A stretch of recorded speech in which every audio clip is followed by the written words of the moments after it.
On this week's episode, I'm joined by the hilariously talented Catarina Matos, a comedian born and raised right here in Portugal, and the first Portuguese comedian to feature on Comedy Central in Brazil. We discuss, amongst other things, Portuguese sausages, baby pig, and a rite of passage that you sometimes have to go through in order to get a good meal in Portugal. Welcome back, or welcome to another episode of Portugal, The Simple Life. And I'm super excited to be joined here by Catarina Matos. Catarina, hello. Hi, how are you? I'm good, and you? I'm good now. Yeah, good now. We both had our health problems before this. Yeah. So we finally managed to get all of our stuff out the way, and now we can at least do this, which is cool. Well, at least it wasn't COVID, but okay. At least. Have you had it yet? No, not really. I have no friends, actually. So yeah, you need friends to get COVID. That may be why I haven't had it either. So we're loners. Yeah, that's maybe why we haven't had it. So that's what's one of the good things about being weirdos. It's good. All right, good. Well, maybe Catarina, you can start off by telling us a little bit about you. Well, that's my favorite subject, actually. I'm kidding. No, I'm a girl from the countryside. I'm from Mielhada. I don't know if you like wine, but it's a pretty good region for Bairrada wines.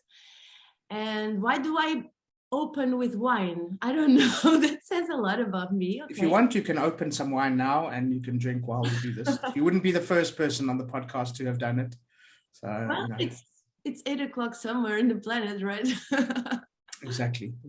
Well, so I grew up in Mielhada, and it's near Coimbra. For those who don't know, it's a bit up north, as we call it, the center of Portugal. Although people think that Lisbon is the center, so we have a little fight here for names and regions.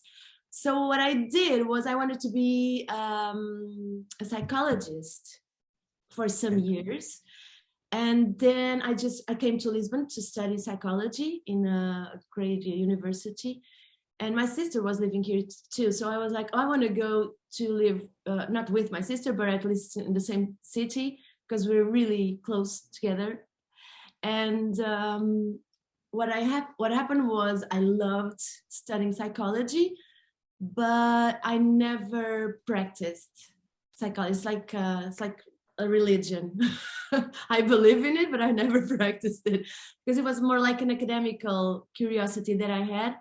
And in the last year of the college, there were some activities going on. An agency, an ad agency, very popular at the time, BBDO. They went to do a showcase in the university, and I was like, oh my God, yes, I want to be in advertising. I want to be creative copywriter. And then I found like a eureka moment. And when we were kids, me and my sister, we used to play a lot with ads on TV, like it's mine, now it's mine, and then she pulled my hair and stuff like that. So it was a connection to, we really loved to watch a TV show presented by a famous a famous creative director, Edson Ataíde. And it was showing advertising from all around the world and from Brazil, where he's from. And I remember I was a kid watching at home, and I loved his show. Cuts to so many years later, I get to meet him. I was like, oh my God, I used to be in my couch in Mielhada watching you, and now I'm a creative copywriter. I was really thrilled about that. And so I end up meeting my husband in advertising. He was my boss. This sounds like a Mexican novella. Sounds like a novella, yeah. Very nice. So we got married, and we're very happy till the day and for the next infinity of years. Amazing. So you also are a stand-up comic, a comedian? Yeah, what happened was we were both in advertising, and 2012 a big crisis hit Europe, as you know, as you felt it probably in your own skin. So we had to find a job somewhere else because brands were starting to take the money away from the agencies. And so we went to Brazil because there was a great job offer for tax for my husband. And it was a country that I always felt really interested in because the thing is, I'm from Mielada, but bear in mind that Mielada is a small Brazil in Portugal. We have more than 10 schools of samba, it's like with names from Brazil, and many, many Brazilians live there. It's very, very common that you sit on the cafe on the Sunday evening, and then someone brings an instrument, and all of a sudden you have a pagode going on, and a roda de samba. It's very Brazilian, my city. So since I was a small kid, I drink caipirinha. No, I don't drink caipirinha. Those are dangerous. So I went to Brazil, and I thought, okay, am I going to be a creative copywriter here in Brazil also? And my husband, he knew that one of my dreams was to perform for people doing my stand-up thing. And so I tried, and he was really confident that I would do a good job. I don't know why. I think but well, he loves me. That's the craziness of the thing. And it went really well. And then crisis hit Brazil, and we went to Berlin, to Germany. So I continued doing stand-up in Berlin also. I wrote a book in the meanwhile, because I was living in Düsseldorf. It was a very small city with almost no comedy scene. And so I just stopped for a little bit. At the same time, for money, I was doing some translations and the back translations from Portuguese, English, Portuguese, Portuguese, English. And that's how I survived. That and prostitution. I'm kidding. We might have to edit this part out. No, I'm joking. No, don't worry. I thought, well, let's do the best of two things. I get to be a creative copywriter at the same time, but I'm translating now. So I'm adapting some English ads for Portuguese television. So it was really cool.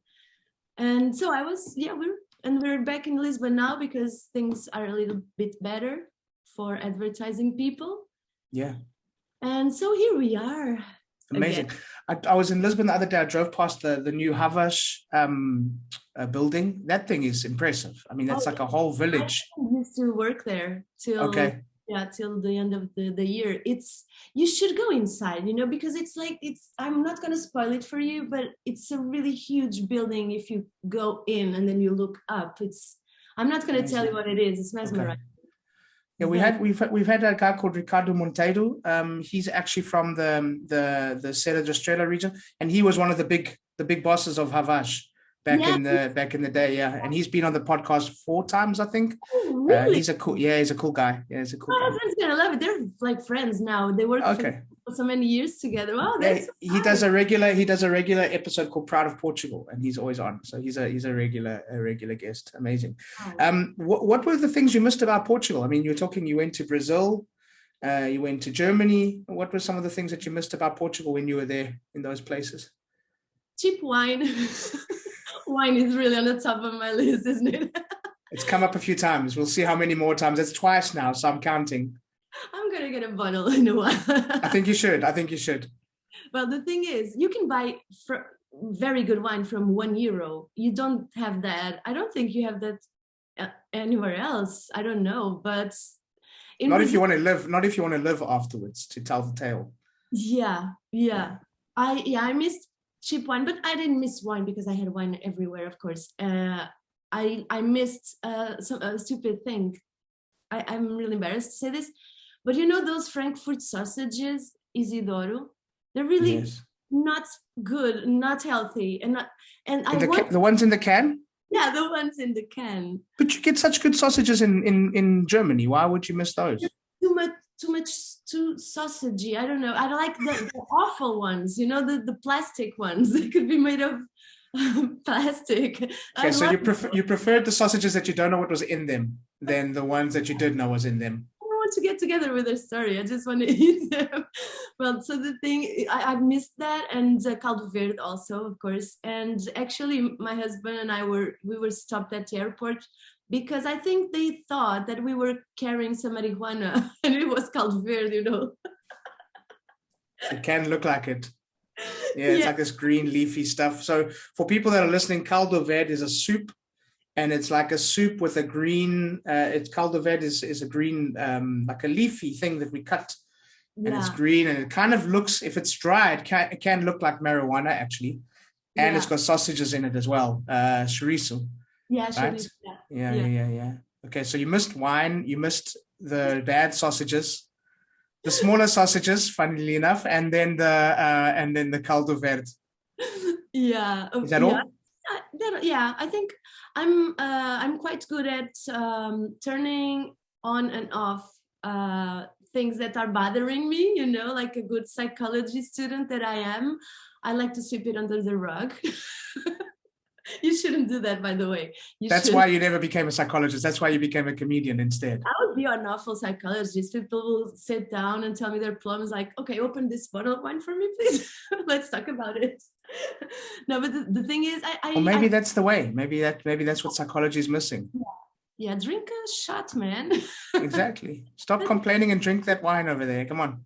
Seriously, we have to take it more lightly. I'm doing these jokes because I think we have to take it more lightly, going to therapy, because people are so like the stigma is still so big. We have to really transform it into something. You have a dentist, you should have a psychologist or a therapist. It's like I don't know, it's almost no one nowadays is 100% good, you know. It's impossible. If you're not listening to the news or seeing what's happening in the world, so it's normal to have like those kinds of problems, and that's why I would keep a bottle of wine on my office. Or bottles, more than one. Tell us a little bit about your village. You mentioned it was like a mini Brazil, but what else is Milhada famous for? What do you want people to know about it, and what did you enjoy about living there or growing up there? Or not enjoy it. Maybe you didn't enjoy growing up there. I don't know. You know, you're going to tell me. I really did enjoy, because where I was studying, the school was very good. I'm lucky for that. Well, people should know that leitão, it's a suckling pig. Leitão à bairrada is a very popular dish in my bairrada area, and it's really, really good. I'm trying. I had to describe it to, I don't know. Yeah, we need to just put a warning now. Anybody vegetarian or vegan, stop listening right now. No, because I've had complaints. About talking about pig on this show, and I'm not going to stop because I like pig. They're beautiful and delicious. Yeah, but I wanted to apologize previously, but I got in, so I got. I would believe your apology if you weren't drooling and your mouth wasn't all watery. Sorry. Tell us about the baby pig. Go on, tell us. Yeah. I'm sorry, people, but it's like really crispy and very tasty, because it's made in ovens that are really, you know, controlled, and it's like almost 100% of the times a perfect dish. You know, it's like, oh, this wasn't so good today. It can happen when they're a bit bigger than they should. I'm sorry to say this, it's awful. I'm turning a vegetarian after today. No, you're not. Have like tofu à bairrada.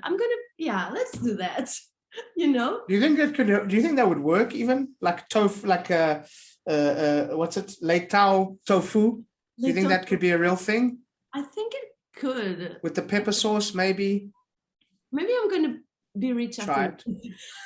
I'm going to invent something. We have to talk after this. Maybe we're onto a business idea. You know, okay, partner.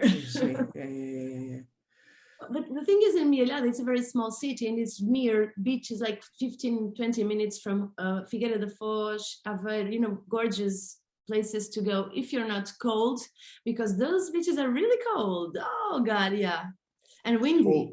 Well, that's what happens. You go to the beach and then you sit there for a while and you're like, okay, it's cold. Let's go eat some baby pig. And you go back into the village and you have lunch, right?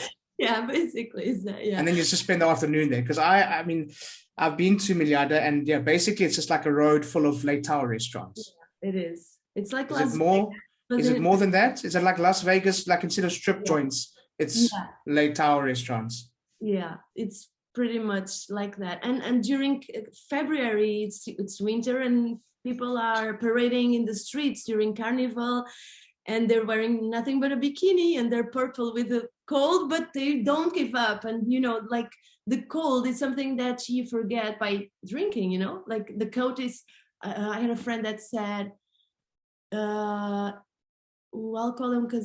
alcohol is a coat that you wear, you know, like it protects you from.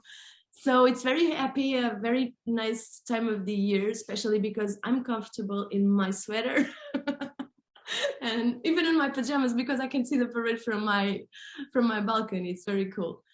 You still go back often? Yeah, I go there. I try to go once a month. I try to do that. My parents live there, and well, we basically go there to eat. Did I mention the wine? No, you didn't. No, you didn't mention wine. It's the first time. Yeah, it's like a very, very great meal if you like a heart attack afterwards.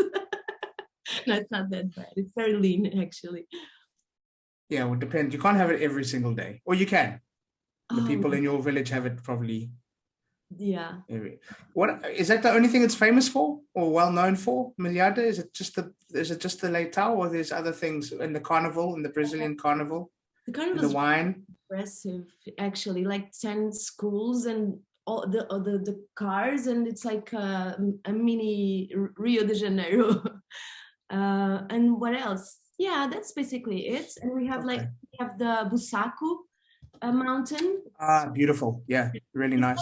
Intra, but I actually think it's better. You do? I like it more. Yeah, I think it's more natural. I think the palace is really pretty. Okay, the Sintra Palace is something amazing. It looks like something in a fairy tale, but I think the Busaca Palace is stunning. I think it's beautiful. Yeah, I like it as well. And we have Água do Luso also. Água do Luso. Water that water is really good. It's really good for you. And at home I have Água do Luso in my tap. So yeah, Luso. Yeah, that's a cool little town as well. We've been there. That's a nice thing. Okay, and is your husband? Is he from around there, or is he from Lisbon? Well, he was actually born in Nampula, Mozambique. But okay. He was a little kid when he went to Rio de Janeiro with his parents, because my father-in-law, worked for, I mess up with those names. So he went to Brazil because he worked in a bank, his father. And so they went to live in Brazil when he was, I don't know, 5 or something. And then they came to Portugal, to Lisbon, to live here with the parents. And yeah, he's stuck around. Yeah. And he was a creative director, very, very young, like 26 years old. He was already firing people, crying afterwards. Yeah, I'm very proud of him, actually. And we loved to work together. It was really cool. And it's not easy working with your partner as well. It's a challenge. We just hit the pub and drink a few pints and solve whatever briefing we have in hand. Good idea. I see a lot of alcohol in your life there, and it's yeah, well, I think the pandemic has worsened the problem. Well, I don't drink every single day, of course, because I think it takes out the funny of it, actually. I think it loses its charm, you know. To open a bottle of wine is not something that I want to, or I think about doing every single day. Well, when I'm in Milhada, actually, maybe I do that because I'm with my father. I'm not the only one drinking. It's your father's fault. I see you blaming your father already. I mean, it's just... Yeah, it's his fault. And it's also his fault that I'm a comedian, because he's the major comedian of the family. Well, yeah, tell me about that. I mean, how did growing up in a place like that kind of, you know, because it is a unique experience, the countryside life in Portugal. It is something beautiful and pure and simple, but there's a lot of layers to it. But how did growing up in that environment influence you in the career that you're in now? I mean, because a lot of humor and being a comedian is material, you know, we have to be in a place where there's good material. You know, I think the American comedians are struggling because there's no more Trump, you know, so where do they get their material from? But how did growing up in a place like that, and what did you see around you that influenced you in that way? I think actually I have one thing that it's not so, I'm not supposed to be happy and a comedian. I have to pick a lane, right? But I had a really happy childhood. My father is always joking. My mother has a great sense of humor. My sister, you cry, laugh, you know, it's like everyone's really, really funny in my family. And we spent all our days doing puns, stupid puns, and, you know, doing dad jokes all the time. And I watched a lot of television too, so I really wanted to, since I was a kid, to live in a bigger place, you know, sort of talking because of the opportunities, of course. And now that I already know São Paulo, I'm like, oh my God, I love São Paulo. What a city. You can do everything you want. Like, at what time do you want to go, I don't know, climb up a wall at 3 a.m.? You can do it in São Paulo. That's what attracts me to big cities. You were saying that you're not that a big fan of big cities. Yeah, I lived in a city, so I think I went the opposite way that you went. You know, you started off in a little village and then moved to the city. I went the other way. I got tired of living in the city, and I now enjoy living more countryside, more rural. It's calmer. So yeah, a different way around for me. Yeah. I'm sorry, I want to ask you, how was Johannesburg? Crazy place. Cool place to visit. Definitely a good place to visit. You meet a lot of interesting people. There's a lot going on there. There's a lot of opportunity. I mean, South Africa is just a beautiful place to visit in general. A place to live, a little bit crazy. You know, it's not too different to Brazil. Very dangerous. You've got to be careful where you go. Nightlife is, you know, you kind of, everyone drinks in a hurry in Johannesburg because you can't stay out till late. You know, like in Portugal, you can be out until sunrise and everything's fine. In South Africa, you can't do that. So it was not a place to raise a family or anything like that. Let's put it that way. But yeah, it's always part of it. It will always be part of me for sure. Of course, nice. Yeah. And what about Lisbon? I mean, how has that changed for you? And what do you enjoy about Lisbon? What do you enjoy about living in Lisbon? Well, for starters, it's a great city to live in. It's very safe. And I live in a cute neighborhood called Arroios. It's the neighborhood that has more nationalities per square meter, I think. It's quite normal that I don't hear I'm living in the first floor, and I barely hear Portuguese in the street. So it's very cool to live here. The melting pot of cultures and so many good restaurants, international restaurants. And well, the thing is, I love Lisbon because it's not like in São Paulo that you can do everything you want at the time that you want. But the thing is, I'm always attracted to places that I know that someone is still awake. I don't know how to say this. I like to know that things are taken care of, you know, by people that work during the night. And it's like, sometimes I'm working at 4 a.m. and I feel a bit lonely. And then I go to the window and I see someone passing by. I'm like, okay, I'm not alone in this. We're here. I don't know. It was something that I really enjoyed about big cities is you don't have that in Mielada. At midnight, everyone is sleeping. So I'm kidding. It's very cool. It's very cool there. It's not like that, but it's not that kind of, you know, cultural offers. And we can go to the theater or to concerts twice a night if you want here, you know. And for my job as a stand-up comedian, it was pretty much more attractive than living in a place where, well, I can do a stand-up comedy show in Mielada as I did actually for the firemen. It was very cool, a very packed night. And so I can do it there, but I don't have the same opportunities than here, of course. Yeah, there's quite a big comedy scene in Lisbon, which I was quite surprised about learning of it. I know with COVID it's been tough, but there's quite a big. We've had a couple of comedians on the thing, Joy Nagama and Andre de Freitas, and there's quite a big comedy scene. What do you want people to know about the comedy scene in Lisbon? I want people to know that I started it. I'm kidding. No, I didn't. You heard it here first. Catarina started it. She is the reason there's funny people in Lisbon. I didn't start it, but I have to say that I helped it very much because 4 years ago, I think 3 years.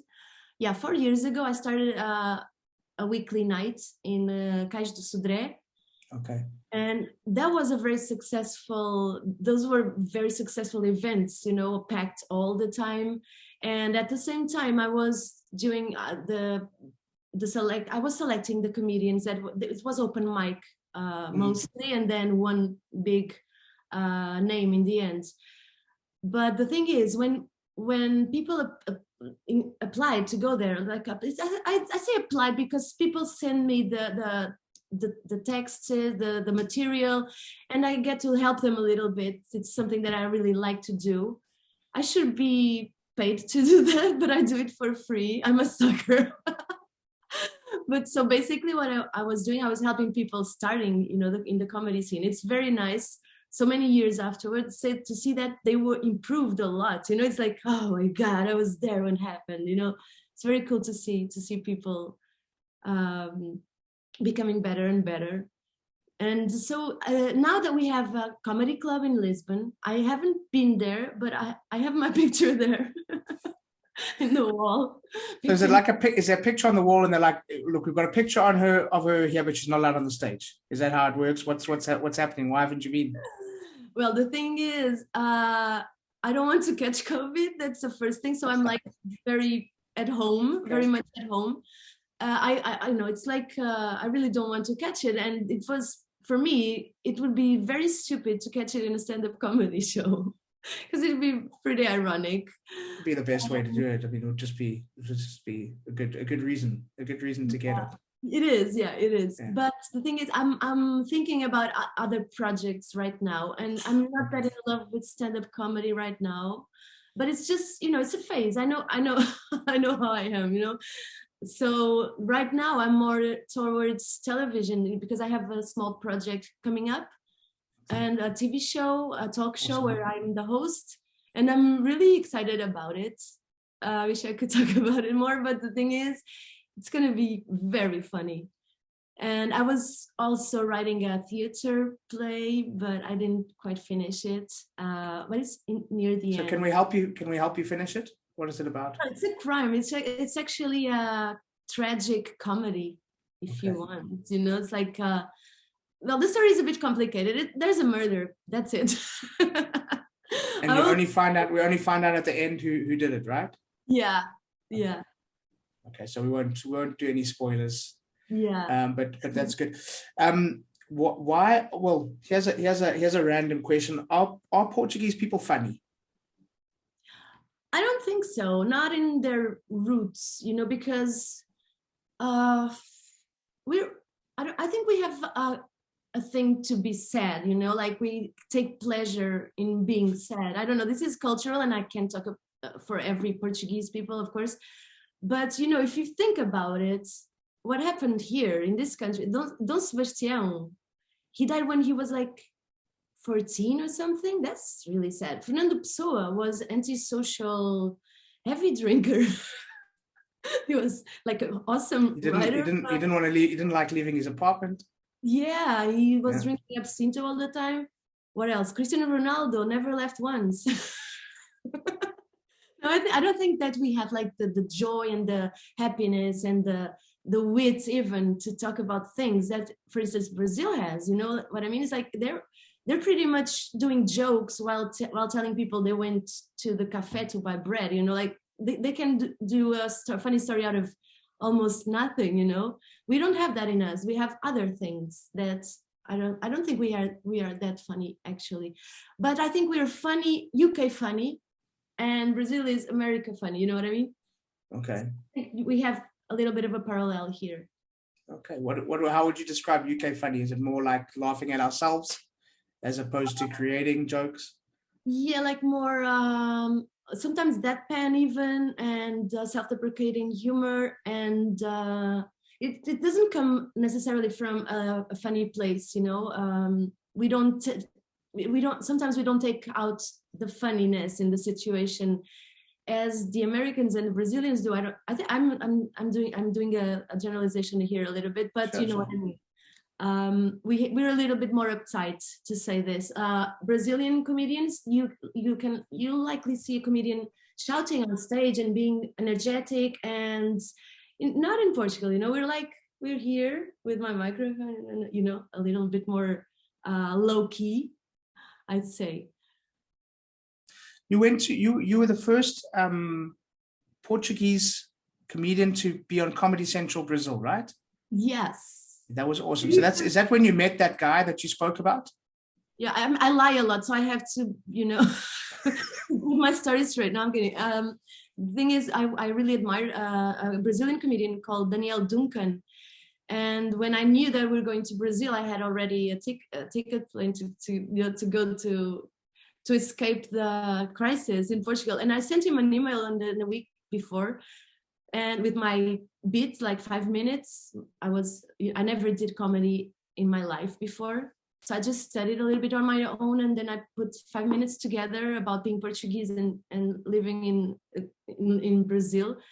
And he read my email, and not only he read, he replied. It was like, he didn't have to do that, but sometimes I have to do this. I don't know, if I don't do this, I'm not gonna sleep tonight. It's like gonna be a stone in my shoe. So I received his reply, and he was booking me for a show like 2 days after I arrived. Mm-hmm. And it was so cool. I was standing before 400 people for the first time. I wasn't nervous. It was really strange because I wasn't nervous. I was anticipating that moment. It's like, okay, I really wanted to be here all along. So I just went to stage, like it was something that I did every single day. It was really strange. I found my thing, and then they asked me to return the following night. So I think it was good. It must have been, if they asked you to come back. And he was my godfather. Daniel Duncan basically started the whole thing.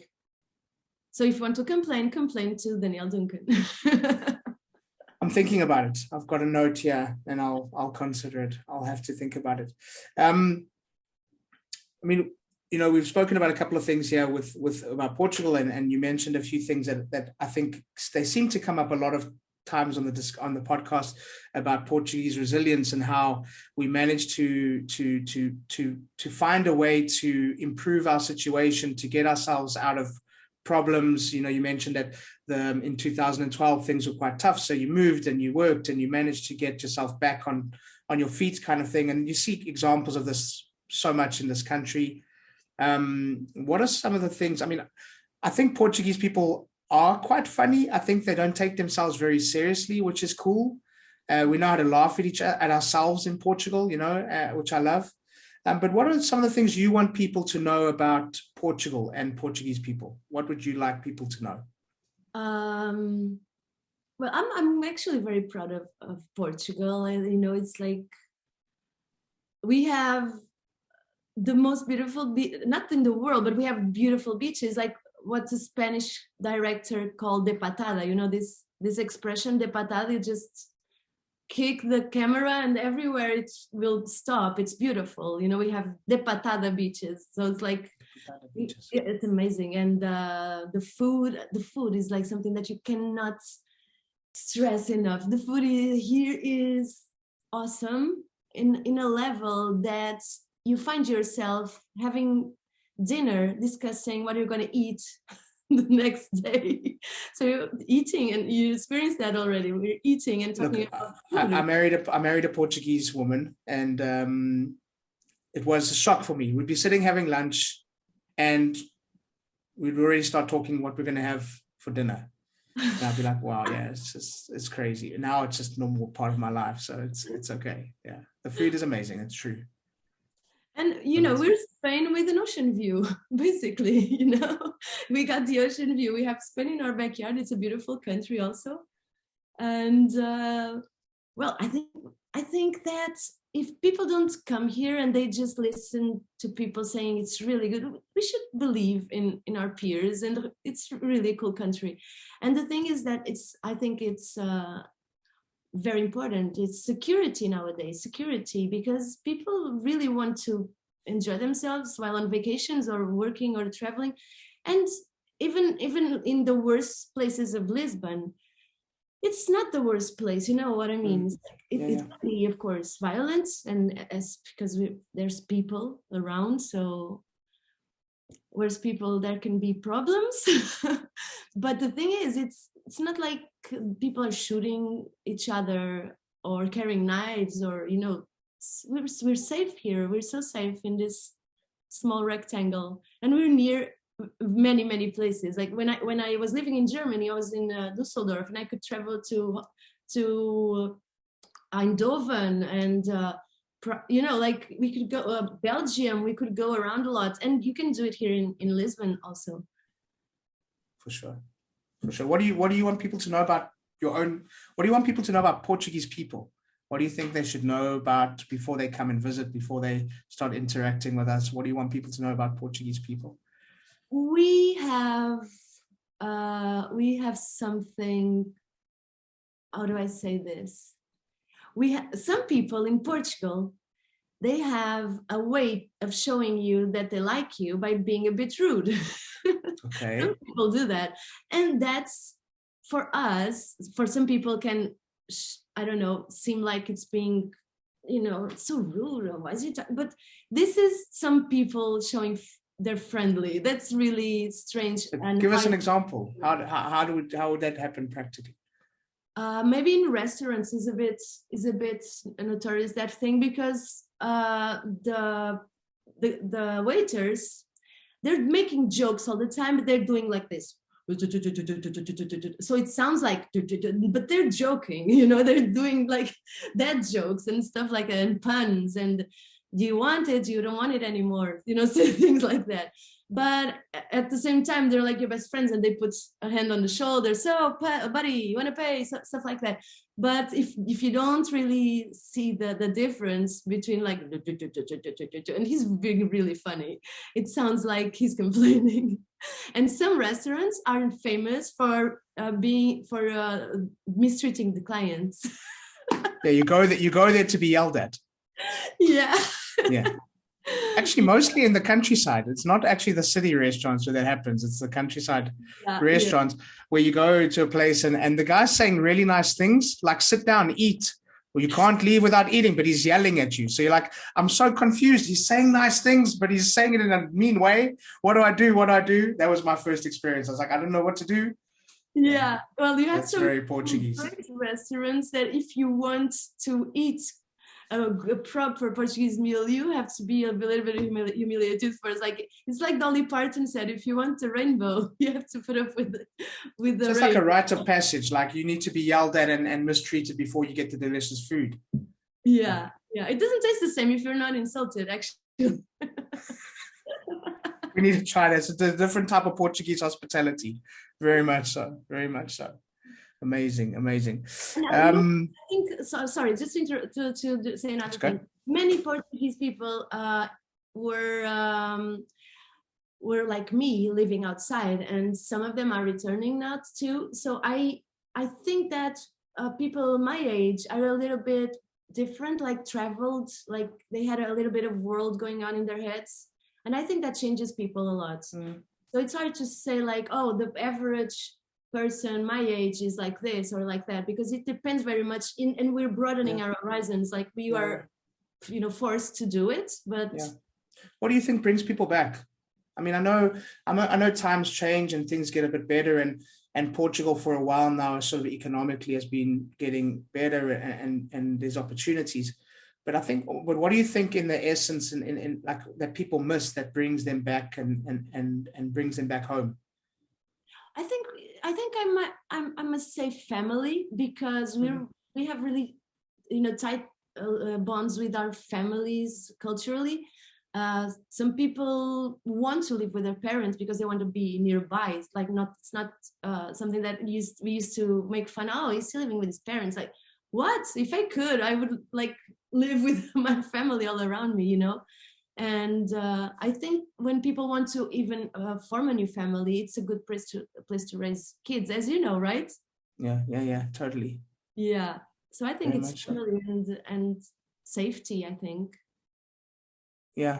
it's really hard to operate in another language 24 hours a day, you know. And that's if you get used to it and if you like it, it's cool. But I saw many people, friends of mine, that was like, oh my God, German is killing me. I can't, you know, most people speak English, but you're living for like, I don't know, some people 5 years in Germany and they don't say a sentence, so it's complicated. Yeah. Did you pick up any of the German? I had 3 years in school in Germany. Oh wow. Okay. Yeah. I forgot almost everything because I didn't practice for, I don't know, 15 years. You probably remember the bad words. Oh yeah. Yeah, for sure. Well, but the thing is, when I arrived there, it was like everything was coming to me. But my husband only knew how to say zweimal Bier, bitte. 2 more beers. But the beers are bigger than those Sagres minis that we have here. That's for sure. Oh yeah, but they're also hot. They're like a tea. You say hot beer. I don't think they have like refrigerators there. They have, you know, cabinets with beer. They're not even chilled. You know, it's hard to have. And if you say something like this isn't cold, they're like, what? They don't even understand what they're talking about. You know, it's like for them, they're piling bottles of beer outside because it's snowing, and that's a cool beer. Yeah, it's not in the Kühlschrank. No. What do you think German people would appreciate about Portugal? What do you think they would enjoy? No, we know it's not the sausages, those little canned sausages, but what would plastic sausages? Yeah, your half plastic, half I don't know what sausages. But what do you think they'd enjoy about Portugal from the people that you met while you were in Düsseldorf? I don't think that, well, you can eat well there, but they put gravy in most things. I don't think I think maybe sometimes it's to hide some kind of, I don't know, blandness in the food. Okay, so basically their food is boring and that's why they've got gravy. Eisbein is really good. Like it's a knuckle. I'm sorry for the vegetarians again. I promise I'll be a better person. No, you're not. You're not sorry. Don't lie. And well, Eisbein is quite tasty actually. But that's similar to suckling pig, isn't it? It's got the crackling skin and everything. Yeah. I think they like the wine too. I think the wine. Who wouldn't like the wine in Portugal? Yeah, I think that's the 6th time now that you brought up wine. So yeah, it's good way to start wrapping it up. I think I should be professional. I'm doing this for free. I'm tasting wines for free. I should monetize my talent. You know, very good. This wine from I don't know from where, and then just bottom up. Catarina, we've spoken about a lot of things, but try one thing that you want people to remember from our conversation. Take from this conversation. Well, I think that the main thing people should know is that this is a safe place to visit. You should come. If you're not here, you're doing something wrong. You should come at least for a few days. And if you come to Porto, you'll find one Portugal. If you come to Aveiro, you find another Portugal. If you come to Lisbon, you find another Portugal. If you go to Faro, you'll find England because they speak English everywhere. No, it's a different kind of Portugal also. It's very beautiful, the south.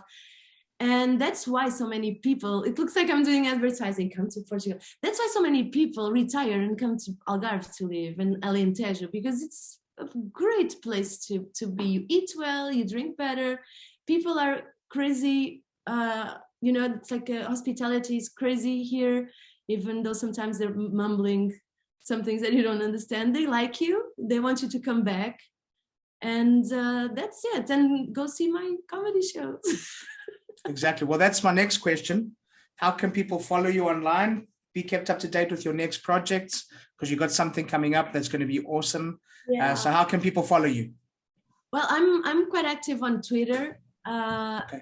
It's Catarina Matos on Twitter. And on Instagram, it's Catarina Cruz Matos. Cruz is cross, you know, it's like, I'm not religious, but it's cross. it's a cross I have to bear. And there was some dry comedy. That's some dry comedy there. Yeah. All right. So we're going to put a link in the show notes so people can follow you and be kept up to date with the next things that are coming up, and come and see Catarina at her next, when she does a show in Lisbon one day, when she gets through this phase, of not going out and stuff. I want to thank you for this is so cool. I love this conversation. It was really nice. Thank you. You're awesome at doing this. Thank you. You are. That's very kind. Host a comedy show because you're very funny also. Well, I think I'll do it. I'll do it with you. Yes, let's do it. So we'll organize something, because I'll need some encouragement. I'm shy. Okay. All right, Catarina. A question that we ask all of our guests: Portugal, the simple life. Why? Portugal, the simple life, because we make it seem simple. Life's not simple, but we try to make it a little simpler than it is. And we have to, in Portugal, the thing is, if you want to have quality of life, you have to keep things simple. That's it. I like it. I've loved this conversation. Thank you so much for being on the podcast. Thank you very much. And it's a wrap.